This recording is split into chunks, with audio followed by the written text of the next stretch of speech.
Welcome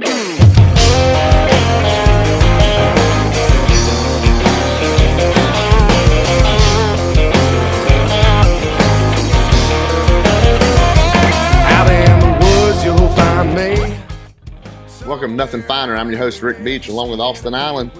Got, 3 weeks till football season. Really getting excited. Georgia got the pads on.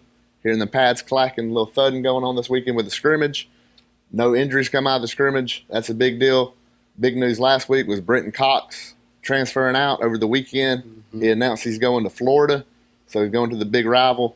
We had Jason Brown last week come on the show, talked about Jermaine Johnson. You can go to our YouTube channel, find that interview. Austin, what you think about Brenton Cox going down to Florida? Just thought it was disrespectful, man. I mean, you think he did it with the intentions of like a slap in the face? Or? Probably. I mean, by all the reports we hear about his attitude and, him maybe not wanting to work and getting a little upset about, freshman talent coming in and stuff like that. I mean, I don't see, it seems like it adds up to me. 1 + 1 = 2, right? Yeah, I mean, it looks like he's avoiding competition. So you go where there's no 5 stars down to Florida, and you're going to he'll probably have to sit out this year. Well, by the time he gets eligible, there'll be some 5 stars on campus. I mean, really? I mean, you think Mullen's going to be able to bring? He's going to get. I mean, at some point, he's going to get one. I mean, just by they had being Florida Gators. You know what I'm saying? Chris Steele for 3 weeks, and yeah. I mean, it's if Dan goes like 7-5, then yeah. Yeah. Well, I think Dan's going 7-5, so I really don't see it. But I think Cox. The reports came out. Dog Post had a great report by Dean Legge. Yeah. And if you subscribe to that, you need to check that article out. Really gave some insight on his attitude. Right. What people, it's one thing to hear the message boards chatter. Yeah. But you hear it coming from people. Coming from inside practice. Yeah, it seems legit. Yeah. That he did have a bad attitude. But I did like what the article said about the teammates. Yeah. Ragging him about how slow he was running and how his attitude towards his teammates. That was last Friday, I think. And then Saturday he had an attitude. Then Sunday he wasn't there.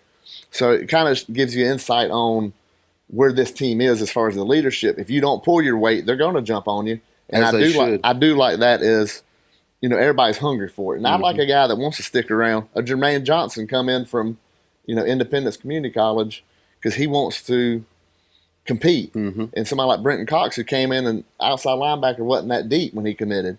And now he saw what Aziz did in the Sugar Bowl. He sees Jermaine Johnson. He sees this Nolan Smith kid coming in, getting reps with the ones. So he runs from the competition. Well, plain and simple, he just got passed up. I mean, you watch 2018, he didn't ever take advantage of any of his opportunities. And, now, he had a golden opportunity in the SC Championship. Had plenty of opportunities, and it just seemed like he was always lagging a step behind. Yeah. If he paid attention to the film room a little more, when Jalen Hurts comes out there, he's able to know what's going on. A bad attitude is really bad for a team that's trying to do what Georgia's trying to do. It can affect the whole team. Yeah. And we've seen that before. And, luckily it looks like Georgia might have dodged a bullet with him leaving now instead of wanting to leave later in the season like the other guy that wore number 1 did last season. Mm-hmm. So that was going on this weekend. If you're watching on YouTube, please subscribe, hit the bell, get this notification. The other thing going on with Georgia, we have I was looking at the retired numbers at Georgia. And the reason I looked at this, Clemson had retired number. Deshaun Watson committed. He said he wanted to wear number 4. And they pulled it off the retired number. He wore a patch that I think it was Steve Fuller. Yeah. Wore number 4, had it retired. So I was thinking, why don't Georgia, would you see something wrong with if Georgia did something like that? Because some of these, 3 of the numbers I think were the 50s and before that the number got retired. And one of the guys only had a good game. Theron Sapp got his number retired because Georgia beat Georgia Tech first time in 8 years. He had a good game. They retired his number. So I think Georgia needs to pull some of these numbers back. If you don't know, it's 62, 40, 21, and 34. 21 would be a number a lot of defensive backs where that. Nick Chubb wore it in high school. So that would have been somebody, I don't think it hurts you in recruiting, but it would be pretty cool and you'd be able to remember these guys because some people don't even know Georgia has retired numbers. Yeah. They didn't have it in the stadium until this last year. They added it behind the east end zone, I believe. So it's kind of pay respect to the past a little bit and let these guys wear these numbers. Yeah, I'm with that, and I think it'd be cool for them to pull 34 too and let like the alpha dog the running back group wear 34. Texas A&M does with number 12. Yeah, or kind of like how LSU, the best defensive player, wears number 7. Number 7. Now I think that'd be a paid respects forever when you do something like that. And it keeps it when you just got to retire a number. I mean, but in my opinion, I don't care about none of these numbers getting retired because I feel like what do they really bring that? No, I don't know when that started. I wonder when teams started retiring numbers in sports in general. Because in baseball, everybody does it. Yeah. But I think the Ring of Honor that they call. Yeah. But there's if you retire some of the say 62 with Charlie Trippy. Yeah. Why don't you retire 47? Yeah. Exactly. It's kind of why are we picking and choosing? Do you have to play before 1960s to have a number retired like that? Yeah. Unless you win. What's the standard that we're using? Because I guess with Herschel, you win a national championship, win a Heisman. So I don't understand what they're doing with that. Austin, you got some prop bets you want to talk about? Yeah, I got some bets that I think be fun to track through the season and see which one of us gets most of them right. It's nothing real crazy, just some simple over-unders, and then we're both going to pick our 4 playoff teams. That's fair enough. So I'm going to let you lead off with the first over-under. Jake Fromm, 40 touchdowns through the air, over or under? I'll go under. Go under? I'm going to go under just based on, I think, our rushing attack with Swift being a little, he's going to be better than healthy all season. Yeah. And I think with Zeus coming in, I think he's going to be full bore right from the jump at the start of the season. I don't think there's going to be any holding him back. And then we know we're getting Harry. So I understand there's going to be some passing to the backs and stuff like that. But I think our running game is going to be so dominant. Yeah. And I think we're going to take Fromm out in some of these mop-up games and let Mathis and Stetson Bennett get some work. So I don't see Fromm hitting the 40 number. I'm sort of the opposite on that because I feel like with the new receivers and the variables at offense, I think they're going to leave Fromm in more in some of these wipes. So I think the first 3 weeks, I think Jake Fromm's got a chance to really rack up on a bunch of yards and get a good head start towards that 40 touchdowns. So, right. But next one, Zamir White, 1,000 yards, over or under? I think he goes over. Think he goes over? I think he goes over. So what do you think total is? Right at 1,000 or 1,100? 1,100. Because I think this will be 3 years in a row. We've had 2,000. Yeah. We had Chubb and Michelle, Swift and Holyfield. And I think Zamir's going to be better than where Holyfield was. I think he's a better talent. Oh, yeah. And so I think he's going to get those carries early on and get a lot of yards. And I think he'll be able to carry the offense to some extent when needed. Yeah. But I still think Swift is just going to have an unbelievable season. Yeah, I think I'm going to go under on this one just because I think Swift's going to be pushing like close to 1,500 yards. I think there's been this conception of like we split the workload pretty well at Georgia. Well, I just think, DeAndre is just going to keep proving that, give me the ball. But I'm thinking right now we know we can get 2 in the thousands. Yeah. We've done it 2 years in a row. Yeah, so that's definitely possible. And I think it's going to be – now the thing is you're running with Zamir. How loyal they're going to be with Harry and on some of these other games. Because, there's other – you want to get James Cook touches. You want to Harry's not bad. I mean, it's not you want to get Kenny McIntosh touches as well. So. You got James Cook getting in there. But that'll be interesting to watch, because I believe if Swift and Zeus are both over 1,000 – I mean, that's going to be huge. So you say under, but you're saying he has the talent to do it, but he's not going to have the I just think logistically it's not going to work out. It's not just going to be there for that. Now, next one, this one will be fun to watch. I know me and you will both like watching this. Richard LeCounte, 5 interceptions, over or under? I'm going to go with 5 over because I think he's going to get – it's finally going to come together for him. Okay. Last year he had – he's around the ball last year. He just didn't make the play a lot of times. We saw it in the SEC championship. He made an interception. But I think it's, some players it takes a little bit more time. And he's got that leadership role, and I think he knows this is his season to step up. We saw him on the Sports Illustrated. He's number 50 of the top 100.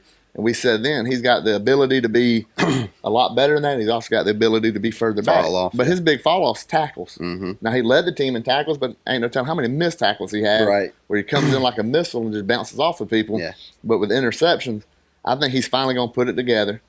With the new defense backs coach, but having Kirby there, this is his 3rd season. It's going to come together, and I think he's going to come out early for the NFL draft because he is going to have a big season, and it's going to be with these interceptions because that's what people put on the.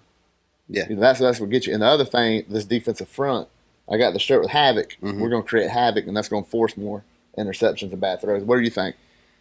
I'm going over too. I just think.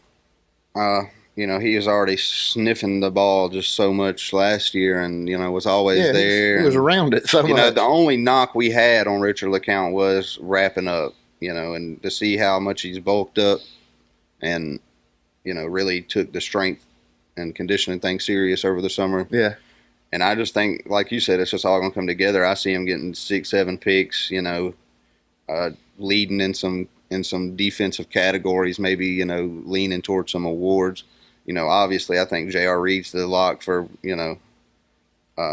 a big major award possibly. But I think, Richard's going to surprise a lot of people. And, man, he is like long range, dude. He can go 53 yards faster than a lot of people I've seen from one sideline to the other. I'm kind of thinking he'll have a Dominique Sanders type year. Yeah. But he's going to have the ability to take it to the house more. Yeah. Because that's just how rich he was. Yeah. That's how in high school he played on offense a lot with this.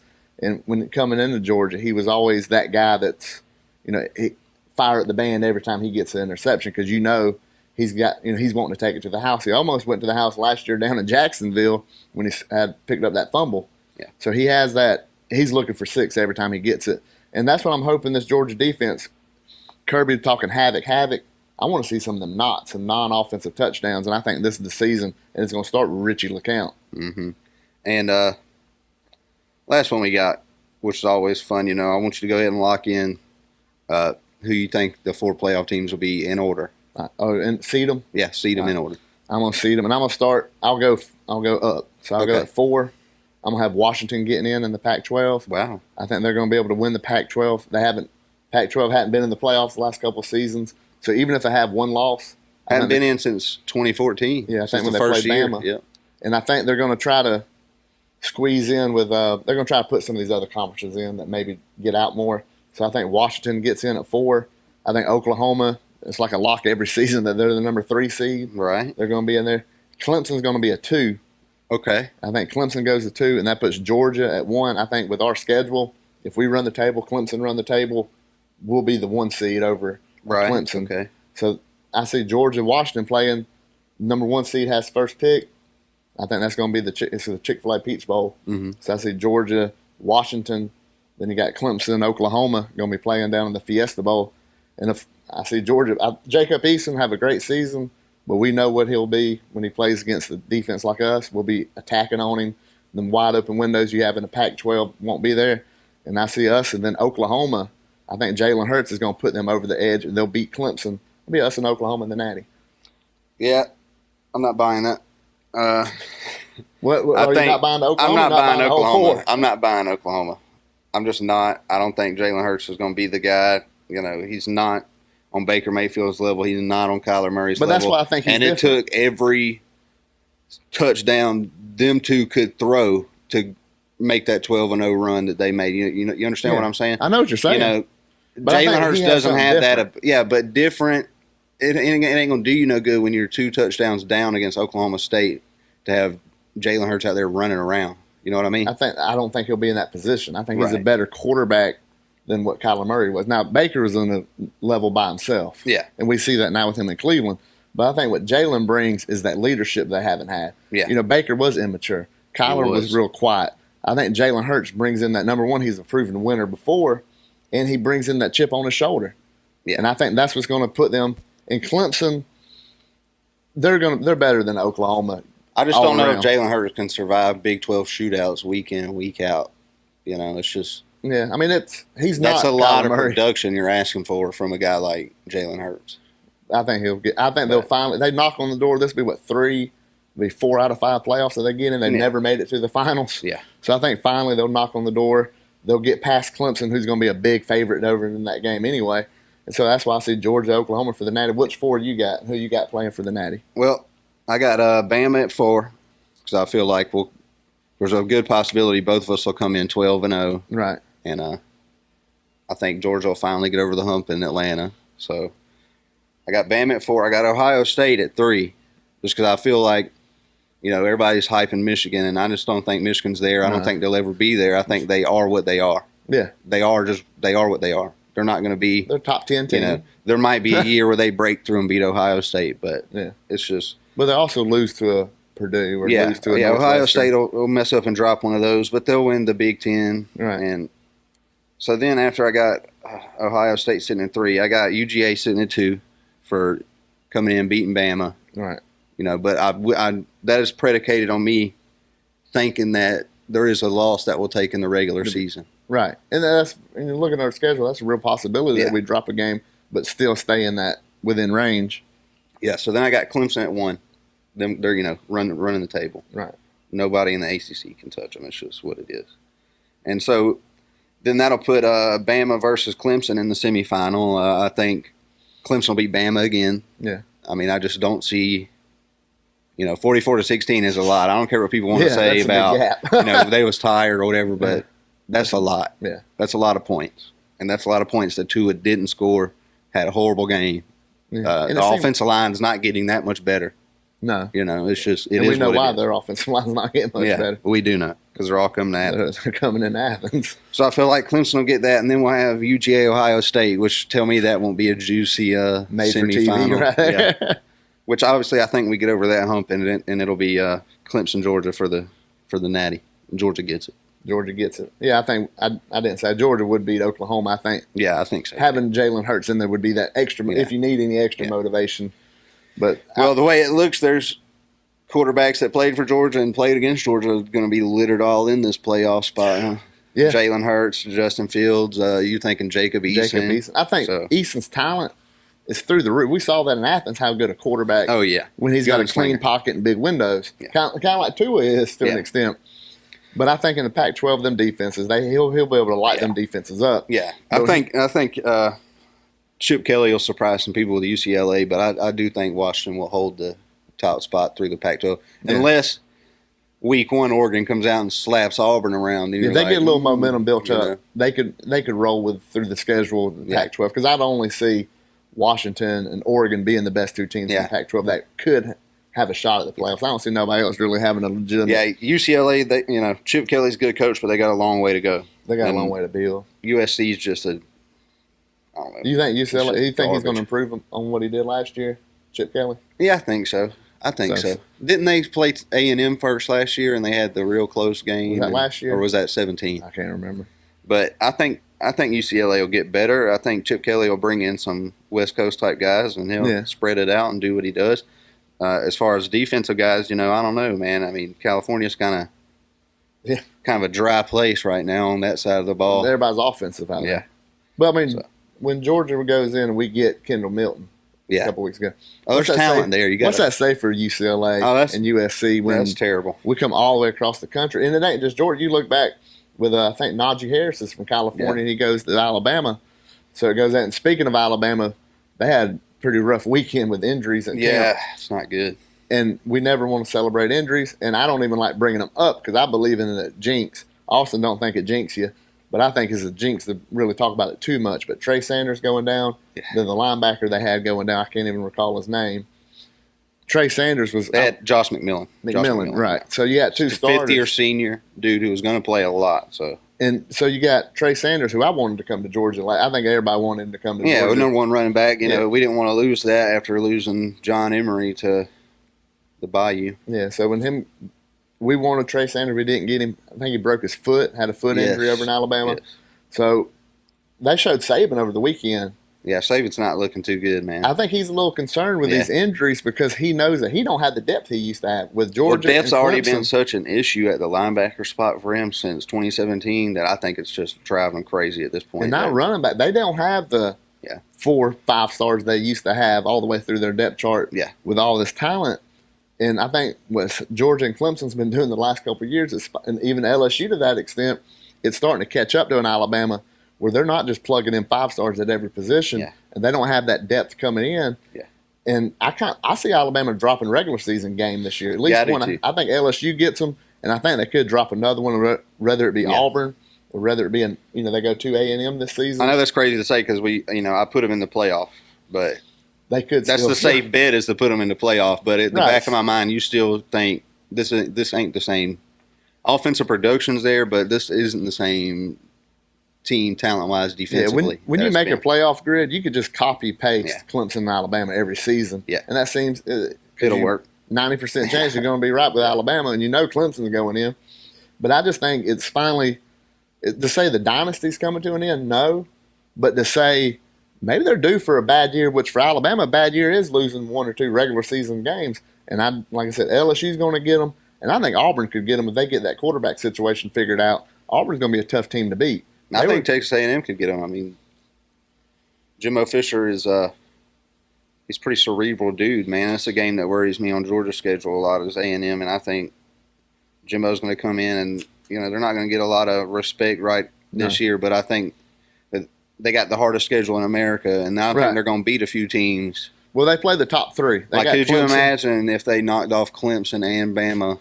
Then they can roll into Athens later in the season? Yeah. Well, I'm just not even saying if they beat us, but I'm just saying play if they lose 2 games, but they still beat Clemson and Bama. Right. It'll be like 17 when they was talking about Auburn trying to get 2-loss team into the playoff. Right. Well, we tried when we had 07. We tried to get a 2-loss team. We fell back in the rankings after winning. Mm-hmm. But we know what happened with that. Yeah.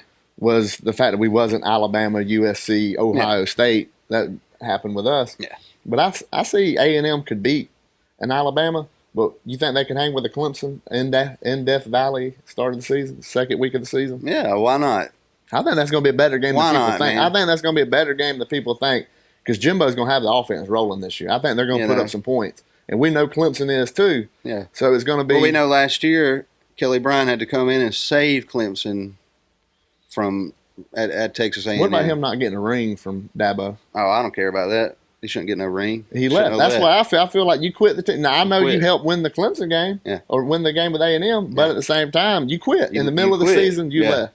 You could have stayed like Jalen Hurts did until the end of the season, and then but you didn't. Jacob Eason stayed. Which, this is all a media thing because Kelly Bryant ain't said nothing about a ring. He don't care. He don't care. He just wants to play football. So he wants to go to the next level, and he sees Missouri as his best chance to get into the next level, and maybe it is for him.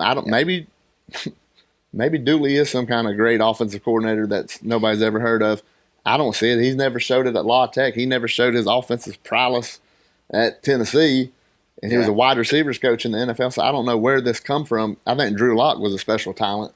Yeah, and I think that's why Drew Lock did good. I don't think it had to do it's this with Derek Dooley thing that's been going around lately, where you have a good year offensively as a coordinator, and now all of a sudden you're some kind of guru. Yeah, guru. Like Dan Mullen, you know what I'm saying? Dan Mullen had he's still right. He had the 2 best quarterbacks. Yeah. He had 2 of the best college quarterbacks of all time, and Tebow and Prescott.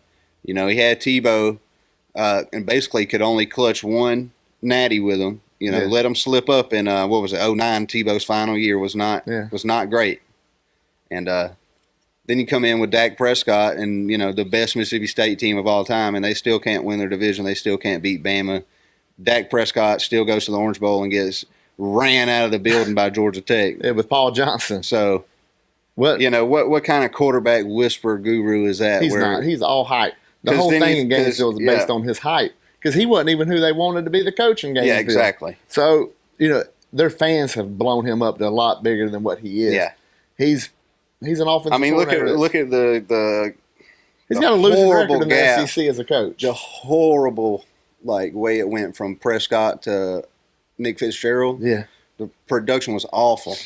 But since he was this quarterback whisperer, they thought Fitzgerald was going to have this great season, and he rolled into Athens and he got smacked around. Somebody said the other day was Brenton Cox going to Florida. Yeah, is going to help Florida because he knows the Georgia defensive playbook. Mullen's played against that playbook for 10 years, and he still can't touch it. I mean, it's not everything we've heard about Brenton Cox. I doubt he knows the whole playbook. No, I doubt he paid attention that much. No, watching the Sugar Bowl and the SEC championship, I don't think he was really into that playbook too deep. No, and I think he was a great talent, but it takes more than talent at this level. In high school, you can get by on talent. You can make do with being a talented player. Yeah, but when you get to that next level, it's that work ethic, it's that film room. And that's where the big difference was. We're getting back on Brenton Cox, but bring it all the way around. Well, it's just, it evolved from Dan Mullen back to Brenton because he's trash. Dan Mullen threw that, shot at us by putting him on the roster, and we know that's all just a flex. We know that's him trying to, But it's a weird flex. You're like, okay, you got You're putting a guy on the roster who's not even going to be eligible. He left our team, and he runs down there, then it's celebrated. But it's the same fan base that was bashing Brenton Cox with him and Robert Hill got caught with the marijuana back in April. Now they love him. Now, he makes a mistake. He made a mistake. So, I mean, he's a great player. He could go down to Florida and put it all together. But or he could go down to Florida and get passed up on the depth chart again. Look at the defensive players Todd Grantham had at Georgia. Yeah. And how many SEC championships did he have? Exactly. How many times did this? And, maybe Brenton Cox, he does.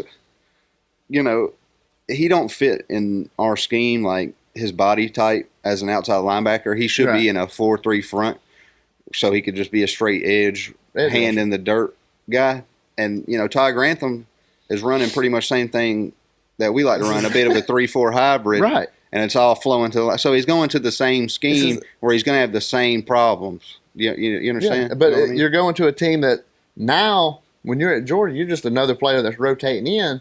Now, when you go, people are going to key up on Brenton Cox. Yeah. You're the best player on the defensive side of the ball. Yeah. So they're going to key up on you. And Florida's got issues. They got 6 cornerbacks now. They released another one or had one transfer out over the weekend. No shock. They got 6 cornerbacks. 3 are true freshmen, and 2 are recovering from ACL surgery. So they want to say they DBU. We get to find out this year, and I think they're going to have this off. You can't struggle. When did they start claiming field. DBU? They had a couple good cornerbacks. Because to me, that's always been LSU. I think LSU's DBU. Patrick Peterson, Tyrone Matthew, Landry, everyone. You know what I mean? Peterson. You go back with Florida. Even last year. You can't struggle off the field like they've had. You can't have all these distractions, all these players leave, all these arrests, all these accusations, and it not bleed over to the field. Oh, it's gone. And you don't have an alpha male head coach in Florida. Yeah. You don't have that head coach who's going to put his foot down. Jeremy Pruitt up in Tennessee, that is an alpha male. Yeah. You could tell that because you don't see none of this crap going on in Knoxville. You don't see none of it going on in Athens. You don't see none of it in Tuscaloosa.